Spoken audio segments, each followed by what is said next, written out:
श्री साईं परिचय व जीवन गाथा।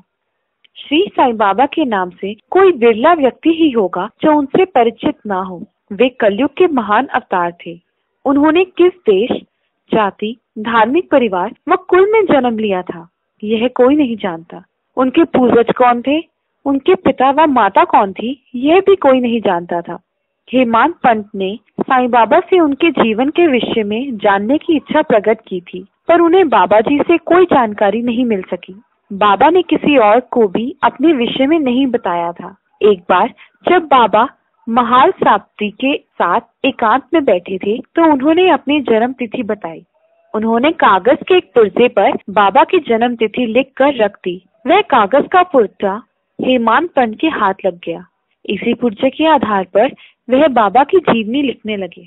पुर्जे के आधार पर बाबा का जन्म 27 दिसंबर 1838 ईस्वी को हुआ था, पर बाबा के जीवन की वास्तविकता को कोई नहीं जानता था। शिरडी गांव की वृद्धा को नाना चौबदार की मां थी।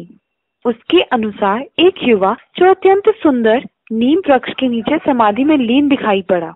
अति अल्प आयु में बालक को कठोर तपस्या में देखकर लोग आश्चर्यचकित थे। तपस्या में लीन बालक को सर्दी, गर्मी व वर्षा की जरा भी चिंता न थी। आत्म संयमी बालक के दर्शन करने के लिए अपार जनसमूह उमड़ने लगा। यह अद्भुत बालक दिन में किसी का साथ नहीं करता था। उसे रात्रि के सुनसान वातावरण में भी कोई भय नहीं सताता था। यह बालक कहाँ से आया था, यह प्रश्न सबको व्याकुल कर देता था। दिखने में वह बालक बहुत सुंदर था। जो उसे एक बार देख लेता, उसे बार बार देखने की इच्छा होती थी। वे इस बात से हैरान थे कि यह सुंदर रूपवान बालक दिन रात खुले आकाश के नीचे कैसे रहता है। वह प्रेम और वैराग्य की साक्षात मूर्ति दिखाई पड़ते थे।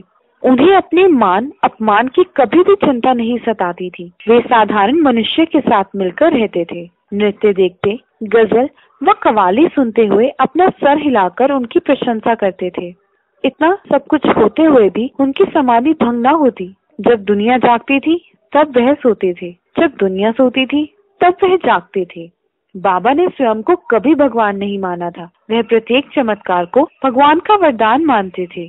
सुख दुख उन पर कोई प्रभाव न डालते थे। संतों का कार्य करने का ढंग अलग ही होता है। कहने को साईं बाबा एक जगह निवास करते थे, पर उन्हें विश्व एक समस्त व्यवहारों व व्यापारों का पूर्ण ज्ञान था।